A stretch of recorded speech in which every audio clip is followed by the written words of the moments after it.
आप सभी लोग जानते हैं कि रक्षाबंधन आने वाला है और रक्षाबंधन के दिन सबसे जरूरी अगर कोई चीज होती है तो वो राखी बांधने के शुभ मुहूर्त को लेकर होती है। रक्षाबंधन के दिन जब हम अपने भाई बांधते हैं तो वो हमेशा शुभ मुहूर्त के अंतर्गत ही बांधनी चाहिए। कभी भी हमें रक्षाबंधन के दिन भद्रा काल के समय राखी नहीं बांधनी चाहिए और ना शुभ मुहूर्त खत्म होने के बाद राखी बांधनी चाहिए। राखी मुहूर्त के अंतर्गत ही बांधनी चाहिए और पूर्णिमा तिथि रहते रहते ही यहाँ पर बांधनी चाहिए, क्योंकि रक्षाबंधन जो है वो सावन महीने के आखिरी दिन मनाया जाता है। राखी आखिरी दिन बांधी जाती है। तो भाई सावन महीना समाप्त होने से पहले पहले या सावन महीने की पूर्णिमा तिथि समाप्त होने से पहले पहले आपको राखी बांधनी होती है। इसलिए रक्षाबंधन के दिन सबसे मानी जाती है तो वो राखी के शुभ मुहूर्त को लेकर बांधी जाती है। इसलिए आपने देखा होगा लोग हर बार सर्च करते हैं, लोग हर बार इधर उधर मतलब पूछते हैं कि राखी बांधने का इस बार समय से लेकर किस समय तक हमें जो है राखी यहाँ पर बांधनी चाहिए। तो इस वीडियो में आपको बिल्कुल स्पष्ट तरीके से जवाब दे देंगे। इसके बाद आपको कहीं और किसी और की वीडियो देखने की भी यहाँ पर जरूरत नहीं पड़ेगी। ठीक है, सबसे पहले हम ये जान लेते हैं कि रक्षाबंधन कब है। और रक्षाबंधन जो है हमेशा सावन की पूर्णिमा तिथि के दिन मनाया जाता है। तो इस बार जो सावन की पूर्णिमा तिथि शुरू हो रही है, ये शुरू हो रही है 8 अगस्त शुक्रवार के दिन दोपहर को 2:13 से। ठीक है, और इसकी इस बार समाप्ति शनिवार के दिन दोपहर को 1:24 पर। अब देखो ये जो पूर्णिमा तिथि है या रक्षाबंधन की जो तिथि है ये शुरू तो 8 अगस्त के दिन से हो रही है, पर इसकी समाप्ति हो रही है 9 अगस्त के दिन तक। तो बहुत सारे लोगों के मन में ये प्रश्न जरूर होगा कि हमें तो इस तरीके से रक्षाबंधन 8 अगस्त के दिन मनाना चाहिए, 9 अगस्त के दिन नहीं मनाना चाहिए। तो हम आपको बता दें कि हमारे जो भी हिंदू धर्म में, हिंदू शास्त्र में जो है जो भी तिथि मतलब जो भी तीज त्योहार मनाए जाते हैं वो हमेशा उदया तिथि के अनुसार ही मनाए जाते हैं। तो आप लोग देख सकते हैं कि 8 अगस्त के दिन शुक्रवार की दोपहर को 2:13 से हमारी ये तिथि शुरू हो रही है, पर इसकी समाप्ति अगले दिन हो रही है, यानी कि 9 अगस्त शनिवार के दिन हो रही है, वो भी दोपहर को 1:24 तिथि के अनुसार। तो दोस्तों 9 अगस्त शनिवार के दिन ही यहाँ पर रक्षाबंधन का पर्व मनाया जाएगा। अब 8 अगस्त के दिन रक्षाबंधन का पर्व इसलिए नहीं मनाया जाएगा क्योंकि दोस्तों इस दिन सबसे पहली और सबसे बड़ी बात तो यह है कि भद्राकाल का साया रहेगा। इस दिन पूरे दिन जो है भद्राकाल का साया रहेगा, जब से शुरू रक्षाबंधन की तिथि यहाँ पर हो जाएगी और जब तक यहाँ पर रहेगी। इसीलिए दोस्तों आप लोगों को रक्षाबंधन 8 अगस्त के दिन नहीं मनाना है। इस दिन सबसे बड़ी बात है भद्राकाल का साया है के अनुसार, और हमारे हिंदू धर्म के हिसाब से जो रक्षाबंधन का पर्व मनाया जाएगा वो 9 अगस्त के दिन ही मनाया जाएगा। ठीक है, अब 9 अगस्त की तारीख तो आप लोगों को पता लग गई कि हाँ इस दिन रक्षाबंधन यहाँ पर मनाया जाएगा। अब देखो रक्षाबंधन जब 9 अगस्त के दिन मनाया जाएगा तो इस दिन सबसे बड़ी और सबसे विशेष बात यह है आप लोगों के लिए कि इस दिन राखी बांधने का शुभ मुहूर्त क्या है, हमें किस समय से लेकर किस समय के बीच में इस दिन रक्षाबंधन मनाना है, और क्या इस समय के बीच में कोई भद्राकाल का साया भी रहने वाला है। तो देखो इस बार क्या है कि सबसे अच्छी और बड़ी बात यह है कि इस बार जो भद्राकाल वो रक्षाबंधन की तिथि में आ रही है, पर 8 अगस्त के दिन वाली तिथि में आ रही है। 9 अगस्त के दिन सूर्योदय के पहले पहले ही जो है भद्राकाल का साया जो है वो समाप्त हो रहा है। इस वजह से इस बार रक्षाबंधन में आपका कोई भी अड़चन नहीं आने वाली है भद्रा को लेकर या राखी बांधने को लेकर। ठीक है, तो पहले आप लोग भद्राकाल के समय के बारे में जान लीजिए कि वो कब से शुरू हो रहा है और वो कब तक समाप्त होगा, है ना। तो देखो इस बार जो भद्राकाल का साया शुरू होगा, भद्राकाल शुरू होगा, वो शुरू होगा 8 अगस्त शुक्रवार के दिन दोपहर को 2:12 से। मतलब जब से हमारी पूर्णिमा तिथि शुरू हो रही है 8 अगस्त के दिन, जब से ही भद्राकाल शुरू हो जाएगा, और इसकी जो समाप्ति होगी ये मध्य रात्रि में 1:52 पर होगी। मतलब 8 अगस्त के दिन रात को 12 बजे के बाद में मध्य रात्रि 1:52 तक का जो समय रहेगा, इस समय तक जो है हमारा भद्राकाल का साया रहने वाला है। इसके बाद भद्राकाल का साया समाप्त हो जाएगा और 9 अगस्त के सूर्योदय से पहले पहले इस बार भद्राकाल समाप्त हो रहा है। इसलिए इस बार रक्षाबंधन के दिन कोई भी भद्राकाल का साया नहीं रहने वाला है। कुछ नहीं देखना है कि भद्राकाल का साया कब से लेकर कब तक रहने वाला है। भद्राकाल का साया रहने वाला है और वो इस बार पाताल लोक में रहने वाला है, वो भी 8 अगस्त की तिथि में रहने वाला है। 9 अगस्त के दिन सूर्योदय से पहले पहले भद्राकाल समाप्त हो रहा है। इसलिए इस बार रक्षाबंधन के दिन भद्राकाल का कोई भी साया आपके इस त्योहार पर नहीं रहने वाला है। तो सबसे अच्छी और बड़ी बात ये आप लोग कह सकते हैं ना। और 8 अगस्त के दिन रक्षाबंधन ना मनाने का एक सबसे बड़ा कारण ये भी है। इसके बाद में 9 अगस्त के दिन आप सभी लोग रक्षाबंधन मनाएंगे, अपने भाइयों के गलाई पर राखी बांधेंगे।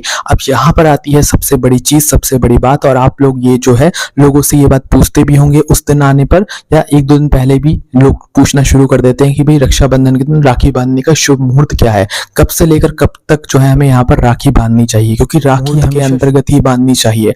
अगर आप लोग राखी को शुभ मुहूर्त के अंतर्गत नहीं बांधते या पूर्णिमा तिथि समाप्त होने के बाद में बांधते हैं तो उसका फिर कोई महत्व नहीं रहता है। इसलिए रक्षाबंधन के दिन आपको राखी शुभ मुहूर्त में ही बांधनी चाहिए। तो आइए जानते हैं रक्षाबंधन के दिन राखी बांधने का शुभ मुहूर्त क्या है। तो देखो रक्षाबंधन है 9 अगस्त के दिन, तो 9 अगस्त के दिन सूर्योदय से लेकर आपका शुभ समय शुरू हो जाएगा जाएगा सूर्योदय से लेकर दोपहर के 1:24 तक। मतलब जब तक हमारी पूर्णिमा तिथि रहने वाली है उस समय तक आप लोगों का पूरा शुभ मुहूर्त है। कोई भी बीच में ऐसा समय नहीं है जो कि आपकी राखी बांधने के लिए, रक्षाबंधन के लिए अशुभ है। इसलिए आप लोग 9 अगस्त के दिन सूर्योदय से लेकर दोपहर के 1:24 के बीच में कभी भी अपना जो है रक्षाबंधन का यहाँ पर पर्व मना सकते हैं। जो सूर्योदय होगा वो कब होगा वो भी जान लीजिए। तो देखो, रक्षाबंधन में राखी बांधने का जो शुभ मुहूर्त है वो 9 अगस्त शनिवार की सुबह 5:47 से शुरू हो जाएगा और दोपहर को 1:24 तक चलेगा। तो आप लोगों को इस समय के बीच में राखी बांध लेनी है। ये भरपूर समय है रक्षाबंधन का पर्व मनाने के लिए। अच्छा खासा आपको इस बार समय मिल रहा है राखी बांधने के लिए अपने भाइयों की कलाई पर।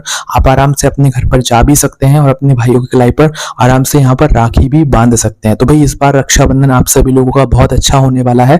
बस ध्यान क्या रखना है कि रक्षाबंधन रहते रहते हमें शुभ मुहूर्त में ही राखी बांधनी है। और रक्षाबंधन की जो तिथि है वो सावन पूर्णिमा की तिथि रहती है और सावन पूर्णिमा तिथि 24 पर समाप्त हो जाएगी। तो इससे पहले पहले आपको यहाँ पर राखी बांधनी है। इसके बाद में प्रतिपदा तिथि शुरू हो जाएगी। प्रतिपदा तिथि में अगर आप लोग राखी बांधते हैं तो उसका फिर उतना महत्व नहीं माना जाता है। इसलिए रक्षाबंधन के दिन सुबह सूर्योदय से लेकर पूर्णिमा तिथि समाप्त होने तक, मतलब कि दोपहर की 1:24 के पहले पहले आपको अपने भाइयों की कलाई पर राखी बांध देनी है या रक्षाबंधन यहाँ पर मना लेना है। ठीक है।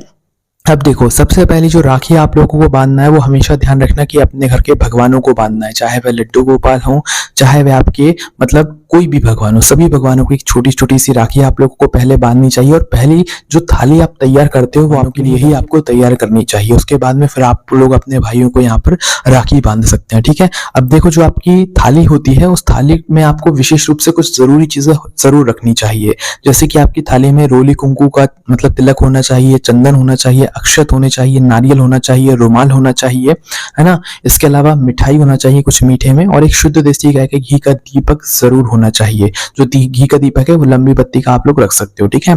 अब इस तरीके से ये थाली को तैयार करके पहले आप अपने घर के भगवानों को तिलक करेंगे, उनको राखी बांधेंगे। उसके बाद में फिर आप अपने घर के भाई को राखी बांधेंगे। ठीक है। भाई को राखी बांधने के लिए आपको क्या करना पड़ेगा, सबसे पहले आपने जमीन पर आसन लगाना पड़ेगा। राखी कभी भी ऊंची जगह पर या तकत कर नहीं बंधवाई जाती है। तो जमीन पर आसन लगाइएगा, अपने भाई को इस तरीके से बैठाइएगा कि उसका मुंह पूर्व दिशा की तरफ हो और आपका मुंह पश्चिम दिशा की तरफ हो। फिर आप लोग यहाँ पर राखी बांधना शुरू कीजिएगा। राखी बांधने के लिए सबसे पहले आप अपने भाई का तिलक कीजिएगा, रोली कुंकू चंदन से अक्षत लगाइएगा। इसके बाद में जो है आप क्या कीजिएगा, पहले तो आप उसे रुमाल उड़ा दीजिएगा, उसके बाद तिलक कीजिएगा। ठीक है। रुमाल उड़ाने के बाद तिलक कर दीजिएगा। उसके बाद में फिर आप राखी बांधिएगा। अब राखी बांधने के लिए क्या करना होगा, आपको राखी अपने भाई के सीधे हाथ की तिली में आप लोग बांधेंगे। ठीक है। और राखी जब भी बांधे तो कभी खाली हाथ राखी नहीं बंधवाई जाती है। या तो आप अपने भाई के सीधे हाथ की तिली में एक नारियल दे दो या तो कुछ चावल के दाने दे दो। नारियल दे दो तो वो ज्यादा बेहतर रहेगा। नारियल तो सभी की थाली में होता ही होता है। तो पहले नारियल दे दो और नारियल वो पकड़ा रहे, हथेली में राखी बांध दो। अब राखी बंध जाने के बाद अब आपको जो है उसका मुंह मीठा कराना है। मुंह मीठा कराने के बाद आपको उसकी आरती उतारना है 3 से 5 बार या 7 बार। आरती उतारने के बाद भाइयों को जो है अपनी बहनों को पैर छूना है। पैर छूने के बाद जो है भाइयों को जो भी नेक वगैरह देना है वो अपनी बहनों को यहाँ पर दे देना है। पैर जरूर छूना है। ठीक है। और बहनों को अपने भाइयों को आशीर्वाद 20 दिन जरूर देना है। इस बात का थोड़ा सा ध्यान रखना है ना। अब देखो, जब आप अपने भाई जो लोग जो है जब भी अपनी बहनों को तोहफे वगैरह कुछ दें तो ध्यान रखना कोई भी लोहे की चीज ना दे। कोई भी कैंची, छुरी या धारदार जो चीजें होती हैं ऐसी चीजें तोहफे में ना दे। ब्लैक कलर की कोई चीज है, काले कलर की कोई चीज है तो वो तोहफे में ना दे। ठीक है। तो अच्छी अच्छी जो चीजें हैं वही आप लोग इस दिन तोहफे में दें, ताकि आप लोगों का जो रक्षाबंधन का त्योहार है वो अच्छे से मन सके और भगवान का आशीर्वाद भी आपके ऊपर यहाँ पर हो सके। ठीक है। इसके बाद में दोस्तों हम आपको बता दें कि रक्षाबंधन के दिन जो है आप लोगों को भूल से भी कुछ गलतियां नहीं करनी चाहिए। जैसे कि इस दिन आप लोगों को सुबह जल्दी उठ जाना चाहिए, लेट तक नहीं सोना चाहिए। अगर आप लोग लेट तक सोते हैं तो फिर इससे आपके रिश्ते के ऊपर प्रभाव पड़ता है। ठीक है। तो रक्षाबंधन के दिन सुबह जल्दी उठ जाइएगा। इसके बाद में आप लोगों को इस दिन जो है नए वस्त्र ही पहनने चाहिए। ठीक है। और स्नान करके शुद्ध होकर, है ना। और जो आप इस दिन कपड़े वगैरह पहनेंगे वो काले या नीले रंग के ना हो। इसके अलावा जो भी रंग आप पहनना चाहें वो पहन सकते हैं। ठीक है। इसके अलावा दोस्तों आप लोग इस दिन जो आप अपने भाइयों की कलाई पर राखी बांधेंगे वो राखी कोई भी फैंसी राखी नहीं होनी चाहिए। उस राखी में विशेष रूप से एक धागा जरूर होना चाहिए, वो भी लाल रंग का, संतरा रंग होता है उस रंग का धागा जरूर होना चाहिए। सोने चांदी की राखी का कोई महत्व नहीं है, डिजाइन वाली या फैंसी राखी का कोई महत्व नहीं है। धागे राखी कोई भी हो, बस उसमें धागा अगर है तो वो राखी आपके लिए अच्छी है, अन्यथा वो राखी आपके लिए अच्छी नहीं है। ठीक है, तो राखी में धागा होना बहुत ज्यादा जरूरी है। ऐसी ही राखी आप लोग खरीद कर यहाँ पर लेकर आइएगा। ठीक है, और राखी हमेशा जो है जमीन पर बैठकर आप लोगों को यहाँ पर बांधनी है, मतलब आसन लगा लीजिएगा, उसके बाद ही आप लोग यहाँ पर राखी वगैरह जो है वो बांधिएगा, है ना। इसके बाद में दोस्तों जब भी आप राखी लेने के लिए जाएं तो काली राखी या काले रंग की जो भी राखी में डिजाइन वगैरह बनी हुई है तो वैसी राखी आप लोग भूल कर भी अपने घर में ना लेकर आए। ठीक, अब दोस्तों जो भी लोग अपने भाई से दूर रहते हैं, उनके भाई का जो है उनके बहन के घर पर आना संभव ना हो या बहन के भाई के घर पर जाना संभव ना हो, तो उस स्थिति में बहन अपने ही घर में जो गणेश जी हैं या लड्डू गोपाल हैं उनको अपना भाई मानकर जो है राखी बांध सकती हैं और अपने भाई के नाम से भी एक राखी जो है उनको बांध सकती हैं, जिससे कि ये राखी सीधा उनके भाई तक यहाँ पर अपने आप ही पहुंच जाती है। ठीक है, तो इस बात का आप लोगों को यहाँ पर ध्यान रखना है ना।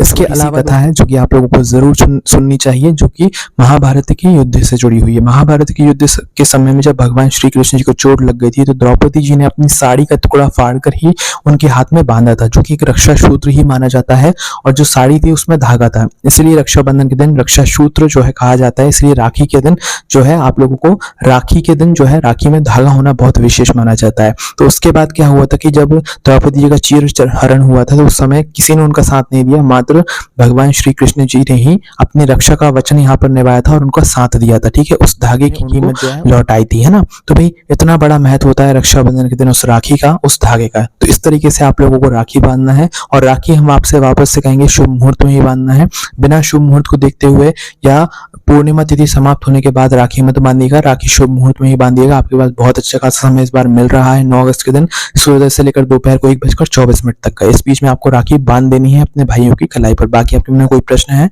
तो आप मुझे कमेंट करके पूछ सकते हैं। हम आपको हमारी वेबसाइट बोलना.com पर भी ये सारी जानकारी पढ़ने के लिए मिल जाएगी। ओम नमः शिवाय, जय भोलेबाबा, श्री शिवाय, नमस्तुभ्यम।